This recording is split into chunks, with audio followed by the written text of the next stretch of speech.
আসসালামু আলাইকুম। এখন শুনবেন সংবাদ শিরোনাম। প্রতিটি জয় আনন্দের। লেস্টার সিটির হয়ে এফএ কাপ জয়ের চেয়েও ভারতের বিপক্ষে জয়ের অনুভূতি আলাদা। ভারতকে হারানোর স্বপ্ন পূরণে উচ্ছ্বসিত হামজা, কৃতিত্ব সবাইকে ভাগ করে দিলেন ক্যাবরেরা, কষ্টে কাতর ভারতের কোচ। যুবদল নেতা কিবরিয়া হত্যায় শুটার জনির চাঞ্চল্যকর তথ্য, মাঠে নেমেছে তদন্তকারীরা, সুষ্ঠু বিচার চায় শোক সন্তপ্ত পরিবার। চট্টগ্রামে হঠাৎই বেড়েছে টার্গেট কিলিং, 15 উপজেলায় 10 মাসে 117 খুন। খুলনায় একই পরিবারের 3 জনকে হত্যার কারণ এখনো অজানা। আশুলিয়ায় গুলি করে ও পুড়িয়ে 6 জনকে হত্যার স্মৃতি এখনো বয়ে বেড়াচ্ছেন জুলাই শহীদ পরিবারের সদস্যরা। শেখ হাসিনাকে ফিরিয়ে দ্রুত ফাঁসির আদেশ কার্যকরের দাবি। আসসালামু আলাইকুম। এতক্ষণ দেখছিলেন সংবাদ শিরোনাম, এখন দেখবেন বিস্তারিত। 22 বছরের প্রতীক্ষার অবসান হলো জাতীয় স্টেডিয়ামে। মুরসালিনের একমাত্র গোলে ভারতকে হারালো হামজার বাংলাদেশ। 11 মিনিটে রাকিবের বাড়ানো বলে স্বাগতিকদের লিড এনে দেন মুরসালিন, আর তাতেই দেশের জার্সিতে প্রথম জয়ের উল্লাসে মাতেন সুমিত জয়েনরা। 5 পয়েন্ট নিয়ে এশিয়ান কাপ বাছাইয়ে ভারতের উপরে 3 নম্বরে এখন লাল সবুজের দল। যোগ করা 6 মিনিটের শেষ রুদ্ধশ্বাস জাতীয় স্টেডিয়ামে। 1-0-তে তখনও এগিয়ে বাংলাদেশ। শেষ গল্পে উল্লাসে মাতার অপেক্ষায় লাল সবুজের 24,000 দর্শক। অবশেষে বাজল শেষের বাঁশি। 2003-এর সাফ সেমিফাইনালের 22 বছর পর হামজা মুরসালিনরা লিখলেন ভারত বধের মহাকাব্য। ম্যাচ শুরুর পর মিনিট 10 বাংলাদেশের অর্ধেই ছিল বল, তবে তেমন কোনো সুযোগ তৈরি করতে পারেনি ভারত। উল্টো 11 মিনিটে রাকিবের বাড়ানো পাস থেকে গতিময় ফিনিশিংয়ে জালের দেখা পান মুরসালিন। 31 মিনিটে গোলকিপার মিতুল মারমার ভুলে গোল প্রায় খেয়েই বসেছিল বাংলাদেশ। তবে এবারও ত্রাতা হয়ে গোলরক্ষকের ভূমিকাটা পালন করেন হামজা চৌধুরী। ভারতীয় খেলোয়াড়ের ক্রস হেড করে ক্লিয়ার করেন হামজা। খানিক বাদেই মাঠে উত্তেজনা। তপু বর্মনের সঙ্গে ভারতের বিক্রমের সংঘর্ষে উত্তেজনা পৌঁছায় চরমে। তপু ও বিক্রম দুজনকেই হলুদ কার্ড দেখান রেফারি। সব পেরিয়ে 1-0 গোলে এগিয়ে থেকে বিরতিতে যায় হামজা সৌমিত্রা। দ্বিতীয়ার্ধের শুরুতেই 2 বার গোল শোধের খুব কাছে গিয়েও ব্যর্থ হয় ভারত। মুরসালিন ও জায়ানের বদলি হয়ে নামেন ইমন ও তাজউদ্দিন। গোল শোধে মরিয়া হয়ে একের পর এক আক্রমণ শানালেও শেষ রক্ষা হয় স্বাগতিকদের। 78 মিনিটে তপু বর্মনের পেনাল্টি বক্সের বাইরে থেকে নেওয়া দুর্বল শট ফিরিয়ে দেন ভারতের গোলরক্ষক। 83 মিনিটে বল ক্লিয়ার করতে গিয়ে ভারতের এক ডিফেন্ডারের হাতে পেছনের দিকে লেগেছিল বল। বাংলাদেশের খেলোয়াড়দের পেনাল্টির সেই দাবিতে কান দেননি রেফারি। তাতে কি ফুটবল বিধাতা এবার অন্তত আর হতাশ করেনি লাল সবুজের দেশকে। আন্ডারওয়ার্ল্ড কানেকশন নাকি রাজনৈতিক কোন্দল, ঠিক কী কারণে পল্লবীতে যুবদল নেতা গোলাম কিবরিয়াকে হত্যা করা হয়েছে তা খতিয়ে দেখছে পুলিশ। এই ঘটনায় আটক জনির কাছে তদন্তকারীরা চাঞ্চল্যকর তথ্য পাওয়ার দাবি করেছেন। সেই তথ্যের ভিত্তিতেই চলছে অভিযান। হত্যার ঘটনায় পল্লবী থানায় মামলা করেছে পরিবার। রাজধানীর পল্লবীতে থানা যুবদলের সদস্য সচিব গোলাম কিবরিয়াকে হত্যার কিলিং মিশনে অংশ নেয় অন্তত 10 জন। 3 মোটরসাইকেলে ঘটনাস্থলে আসেন 6 জন, বাকিরা ছিল ব্যাকআপ টিমে। পুলিশ ও প্রত্যক্ষদর্শীরা জানান 1 থেকে 2 মিনিটের মধ্যেই কিলিং মিশন শেষ করে মাথায় হেলমেট পরা হত্যাকারীরা পালিয়ে যায়। কিবরিয়ার শরীরে 18টি ক্ষতচিহ্ন পান ময়নাতদন্তকারী চিকিৎসক। সন্তান হারিয়ে মায়ের আর্তনাদ, চাইলেন ছেলে হত্যার বিচার। আমার সন্তান দিয়ে আল্লাহ তুমি সন্তান লইয়া গেলা, আমার মেয়ে কি করবো, আমার 2 এতিম কি করবো গো আল্লাহ, আল্লাহ তুমি আমাকে সাহায্য করো আল্লাহ।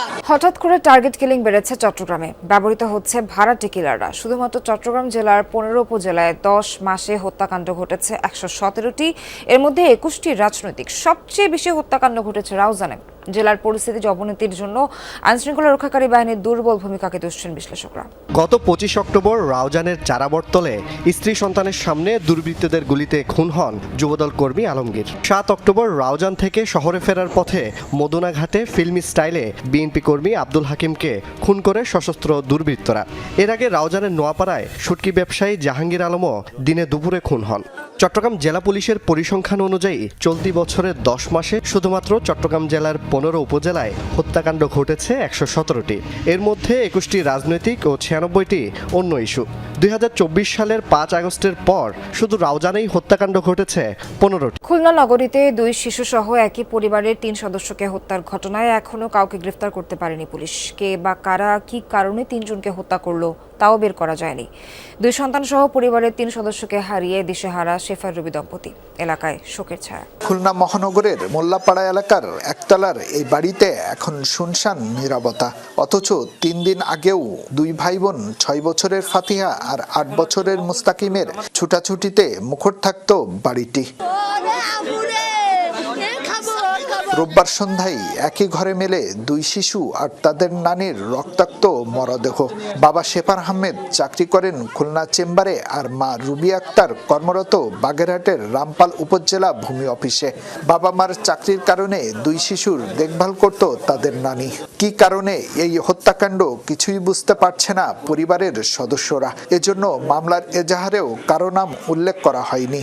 আশুলিয়ায় গুলি করে ও পুড়িয়ে 6 জনকে হত্যার অভিযোগে শেখ হাসিনাকে দেয়া মৃত্যুদণ্ডে সন্তুষ্টি জানিয়েছেন স্থানীয়রা। তারা বলছেন, এরকম নৃশংস হত্যা দৃষ্টান্তমূলক শাস্তি হওয়া উচিত, যাতে সামনের দিনে কেউ আর এ ধরনের অপকর্ম করার সাহস না পায়। আশুলিয়া থানার সামনে গিয়ে দেখা যায় এই 1.5 বছরের জনজীবন পুরোপুরি স্বাভাবিক অবস্থায় ফিরেছে, তবে ক্ষত শুকায়নি সন্তান হারানো অভিভাবকদের। স্বজনরা বলছেন, দ্রুত রায় কার্যকর হলে শান্তি পাবে জুলাই শহীদদের আত্মা। সামাজিক যোগাযোগের মাধ্যমে এই বিভৎসতা দেখেছে বিশ্ববিবেক। 1 2 নয়, 6 জন মানুষের মরদেহ একসাথে জ্বালিয়ে দিয়েছিল পুলিশ। 24 5 আগস্ট শেখ হাসিনা পালানোর দিন আশুলিয়া থানার সামনের সেই ঘটনার ভিডিও নাড়িয়ে দিয়েছিল গোটা দেশকে। ভারতের শিলিগুড়ি অংশে চিকেন নেকে অতিরিক্ত বিএসএফ এর উপস্থিতি নিয়ে নানা গুজব ছড়ানো হয়েছে সামাজিক যোগাযোগ মাধ্যমে। যেসব গুজবে ছিল দেশের একটি অংশ দখলের কথা, তারপর অনলাইনে শুরু হয় উত্তেজনা। এ নিয়ে মুখ খুলেছে লালমনিরহাট বিজিবি। আইনশৃঙ্খলা বাহিনীর কর্তা ব্যক্তিরা বলছেন, এমন গুজবের পরও সীমান্তে কোনো উত্তেজনার ঘটনা ঘটেনি, স্বাভাবিকভাবেই চলছে স্থানীয়দের জীবন। একটি বেনামি ইউটিউব চ্যানেল, সেই চ্যানেলের খবরে অনলাইনে ছড়িয়ে পড়ে উত্তেজনা। ভারত নাকি দখলে নিয়েছে লালমনিরহাটের চিকেন নেক এলাকার 62 কিলোমিটার অংশ। এমন গুজবের ভিডিও দেখেছে অন্তত 91,000 মানুষ। তা থেকে তৈরি হয়েছে আরো অনেক ভিডিও। কিন্তু ঘটনা আসলে কি? চীনের আধিপত্য নিয়ে শঙ্কিত ভারত আগে থেকে শিলিগুড়ির কাছাকাছি চিকেন নেক অংশে বাড়াচ্ছিল তাদের সক্ষমতা। 5 আগস্টের পর সামরিক ছাউনি তৈরিকে কেন্দ্র করে তৈরির চেষ্টা চলে উত্তেজনা। সেসব উত্তেজনার একটি ছিল এই ভিডিও। স্থানীয়রা বলছেন, শেখ হাসিনা পতনের পর এমন গুজব ভেসে এসেছে বারবার। লালমনিরহাট সীমান্ত ঘেঁষা অংশে গিয়ে দেখা মিলেছে চিরাচরিত জীবনের। সোশ্যাল মিডিয়ার কোনো উত্তেজনা ছোঁয়নি স্থানীয়দের স্বাভাবিক জীবনকে। প্রতিদিনের মতোই মাঠে ধান কাটছেন কৃষক, খেলায় মগ্ন শিশুরা, প্রাত্যহিক কাজকর্ম করছেন স্থানীয়রা। বিজিবির টহল আর নজরদারিতে সীমান্তে নিরাপদেই আছেন, এমনটি বলছেন স্থানীয়রা। সীমান্তে তেমন উত্তেজনা নেই বলেও দাবি তাদের। পিছিয়ে পড়ার পর পেনাল্টি মিসে তিউনিশিয়ার বিপক্ষে ড্র নিয়ে মাঠ ছাড়ল ব্রাজিল। মঙ্গলবার রাতে প্রীতি ম্যাচে 1-1 গোলে ড্র করেছে সেলেসাওরা। ম্যাচে 23 মিনিটে হাজেম মাসুরের গোলে লিড নেয় তিউনিশিয়া। প্রথমার্ধে অবশ্য সমতায় ফেরে আঞ্চলতির দল।